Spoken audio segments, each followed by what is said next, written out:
Hello, this is the Archivist. On the surface, it was a modern love story. Two profiles matched on a phone screen, messages traded, a date arranged. But what began in an app-based chat would end in tragedy, an arrest, and a furious countrywide conversation about safety, technology, and trust.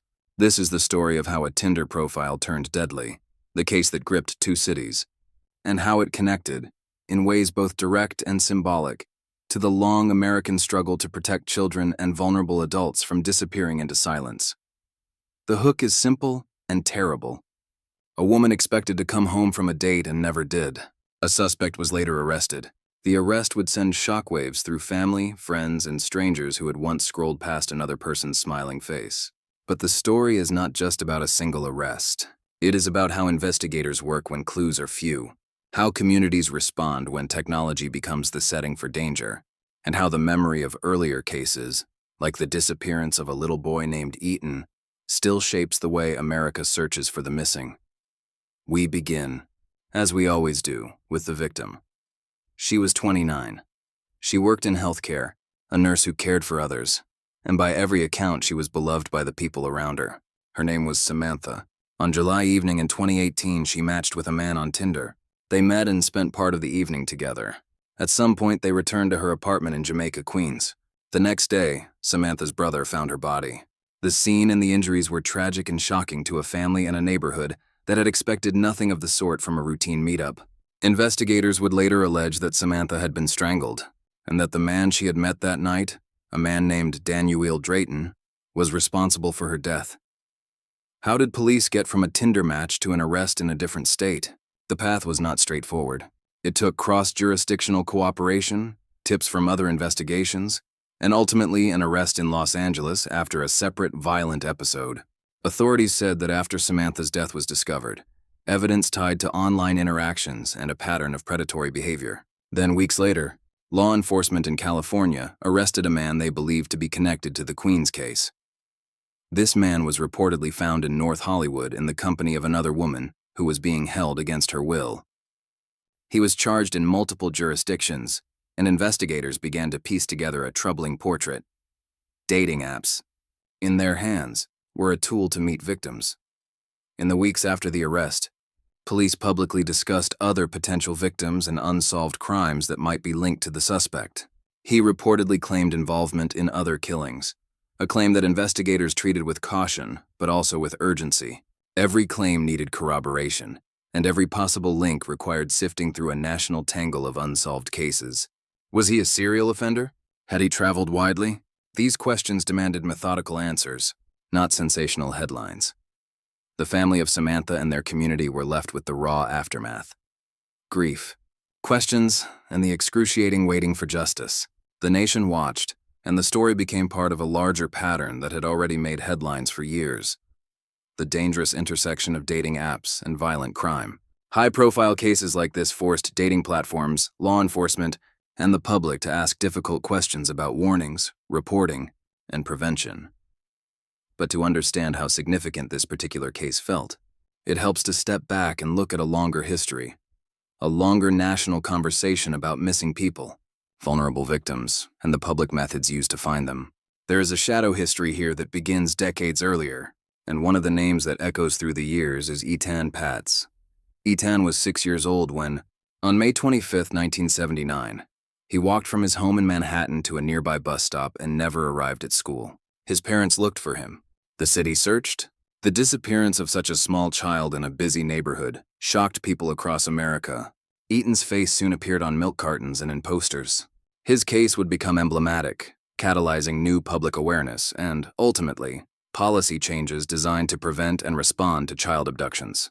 The tragedy of Ethan's disappearance led to the creation of National Missing Children's Day and helped spur the development of hotlines, improved law enforcement protocols, and a cultural shift toward vigilance. What no one realized at the time was that Ethan's case would do more than introduce milk cartons to the lexicon of concern. It would also become a benchmark by which later missing persons investigations were measured. The techniques of publicizing photographs, mobilizing communities, and reorganizing investigative priorities have their roots in those early painful years. That legacy matters in every modern case, even when the victims are adults. and even when the setting is a Tinder date instead of a school bus stop. The common thread is the sudden rupture of expectation. A person you expect to see again simply does not come home. Back to Samantha. As investigators pursued leads, they were acutely aware of how modern technology both helped and complicated their work. Dating apps create digital trails, messages, photographs, geolocation metadata in some cases, and records of login times. But they also feature ephemeral interactions, disposable accounts, and privacy protections that can hinder law enforcement. In Samantha's case, police combed through digital data, financial records, and witness statements. They examined her phone, her bank transactions, and any available surveillance footage. These traditional and digital investigative tools combined to produce the probable cause that led to the indictment of Drayton months later. The indictment was extensive. The Queens County grand jury returned charges that included murder and a number of other allegations, including identity theft, grand larceny, and sexual misconduct. The prosecutors framed the charges as part of an effort to hold one person accountable for a violent and predatory act that began with seemingly innocuous online messaging. The indictment also underscored a procedural point. This was not merely a headline case. It was a complex legal matter that would require careful presentation of evidence and attention to due process. The suspect, Drayton, had a criminal history that investigators considered significant. He had prior arrests and previous accusations of strangulation and other violent behavior. That background, combined with the alleged modus operandi and the timing of the arrest in Los Angeles, led authorities to treat the case seriously and to publicly warn daters that caution was advisable when meeting someone new. The narrative that emerged in public reporting was stark. A seemingly charming profile could hide a dangerous individual. There is an uneasy balance in how the media covers such stories. On one hand, public awareness can alert potential victims and push companies and policymakers to act.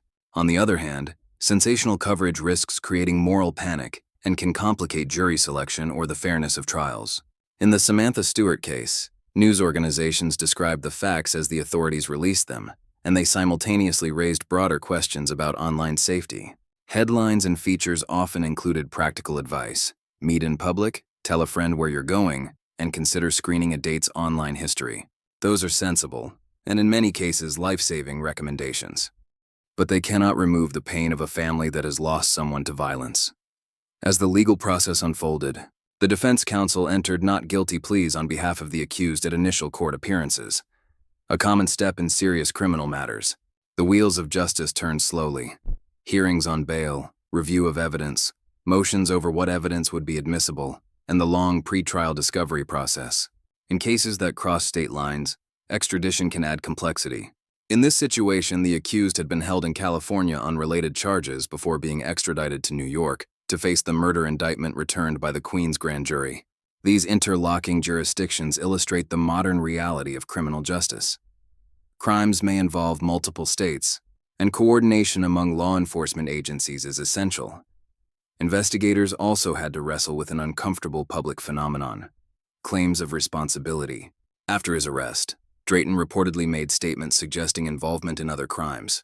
Investigators treated such claims cautiously, aware that some suspects may inflate their own involvement, seek notoriety, or falsely confess due to mental illness. Validating those claims required painstaking cross-referencing with unsolved cases, DNA where available, and corroborating witness testimony. The public saw the dramatic headlines that suggested a serial offender, but detectives pursued the hard work of confirmation, not conjecture. The Samantha case is part of a pattern of dating app crimes that stretch across years and continents. Some cases are isolated, others show more frightening patterns. In New Zealand in 2019, for example, a young woman who met a man on Tinder was tragically murdered. In Nebraska, other dating app-related killings occurred. Each incident renewed scrutiny of how people meet in the digital age and how platforms like Tinder manage safety features, identity verification, and reporting mechanisms. Technology companies, for their part, began to introduce measures like verified profiles, safety check-ins, and educational content, but critics argued that prevention required more than product tweaks. It required cultural shifts in how we meet, vet, and look out for one another. This is where the earlier history returns to the foreground. The national conversation around missing persons and violent crime has long involved a push and pull between individual responsibility and systemic protections. Eaton Patz's disappearance helped create a culture that prioritized swift, organized responses to missing children. That cultural shift included public-facing campaigns and law enforcement reforms, and it established procedures that often help detectives today when they face cold cases or cross-jurisdictional investigations. The fact that a missing child's image on a milk carton could galvanize action taught the public something simple, yet profound. Attention matters. There is another lesson in Eaton's story: the ways that legal proceedings can be complicated by time, memory, and evidence. That lesson has contemporary relevance. For decades, the Eaton Patz case remained unsolved, despite tips, excavations, and exhaustive searches. It was not until 2012 that police arrested a suspect following a family tip and renewed investigative focus.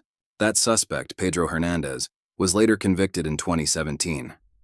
But convictions in long cold cases are not always final. Years later, legal reviews raised questions about the way confessions were handled and how juries were instructed, leading to appeals that altered the legal landscape around the case. These procedural complexities illustrate that the quest for justice can be a decades-long arc marked by breakthroughs and setbacks. Back in the present case, the legal teams prepared for what could be a high-stakes trial.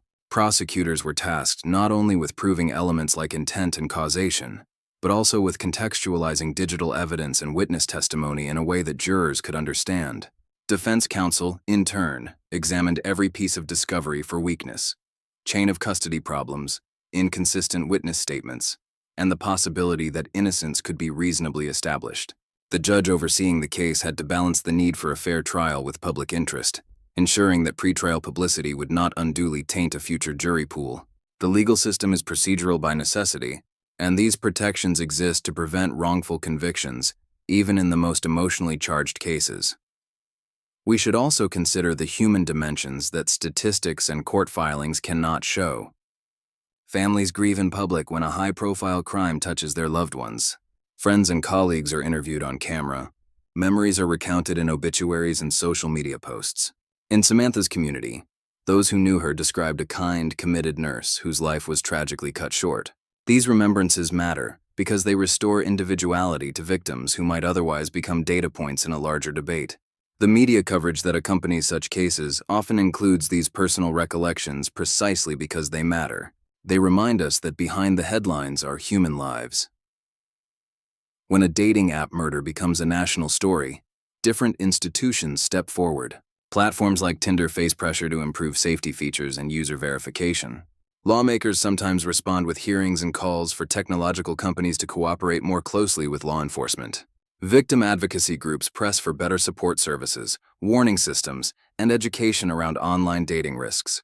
The interplay among tech companies, prosecutors, and legislators highlights a modern reality. The internet and smartphone apps are the new public squares, and public safety debates are increasingly connected to product design and platform policy. One of the most important byproducts of high-profile cases is public education. After Samantha's death, journalists and advocacy organizations published guides on safer dating, explaining red flags like inconsistent stories, reluctance to meet in public, or aggressive attempts to isolate a partner. Some dating apps introduced optional safety check-ins, photo verification, and panic buttons. Law enforcement offered workshops on digital evidence and how users can preserve messages, screenshots, and contact information that may be critical in an investigation. These are practical measures that do not eliminate risk, but can mitigate it and potentially save lives. And yet, despite these changes, complicated legal questions remain at the heart of such prosecutions.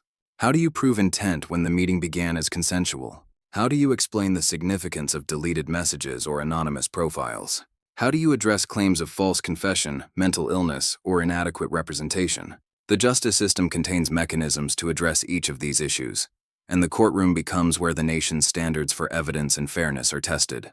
As we have seen in other historical cases, including Eaton's, legal outcomes can be revisited on appeal, meaning a conviction today may face scrutiny tomorrow. These procedural safeguards are part of a legal system that values accuracy and rights over expedient closure. At the same time, communities must grapple with practical measures for prevention and recovery. Neighborhood organizations and schools hold safety seminars. Parents talk to their children more openly about online strangers. Employers sometimes screen references with greater care. In towns and cities across the country, people adopt new routines, sharing location data with trusted friends, meeting dates in groups, and using trusted third-party verification services. The social fabric of trust shifts in response to fear and information. Some changes are prudent and enduring, others are temporary responses to headlines. The cumulative effect is a society more aware of its vulnerabilities and, in many ways, more prepared to respond. There is also the legal aftermath to consider. If the accused is convicted, families may receive civil remedies in the form of lawsuits or restitution. If the accused is acquitted, communities must explain to themselves what went wrong in the investigative or prosecutorial process. And in cases where key evidence is ruled inadmissible or where confessions are thrown out due to improper procedure, appeals may dominate headlines for years. The balance between speedy justice and precise justice is difficult to strike, and high-profile cases tend to make that tension visible. So where does the Samantha Stewart case leave us? For her family, the central desire is persisted through legal avenues, to see accountability, and to understand the truth of what happened. For the suspect, the presumption of innocence remains a legal reality until the courts say otherwise. For the public, the case adds another reason to think carefully about online interactions. And for law enforcement, it offered another lesson in how digital and analog evidence must be combined to build a persuasive case. Examining this case alongside a landmark like Eaton Patz's disappearance underscores two broad truths. First, public attention matters. Advocacy, media coverage, and community involvement can provide the momentum that makes an investigation active instead of dormant. Second, the technology of each era shapes how crimes are committed and how they are investigated. Eaton's era introduced milk cartons and mass media campaigns. Ours has dating apps, metadata, and global communication networks. Each era brings its own tools for both predators and protectors. The larger social response to dating app-related crimes must be grounded in both prevention and compassion. Prevention requires better education, improved platform design, and law enforcement that understands the digital footprints these apps create. Compassion demands that we center victims and their families in our narratives, and that we avoid the reflex to sensationalize tragedy for clicks. Advocacy groups have long worked to balance these values, pushing for reforms while offering support to families in crisis. There is also an international dimension. Cases like the murder of Grace Millane in New Zealand, another Tinder-related killing, remind us that these issues cross borders. Platforms operate globally, and the movement of people, from city to city, country to country, complicates investigations. International cooperation among police departments has become more routine, but bureaucratic and legal obstacles remain. This global layer adds both complexity and urgency to the task of keeping people safe online and in person. As the court proceedings in Samantha's case continued, the public conversation evolved from immediate shock to more durable questions.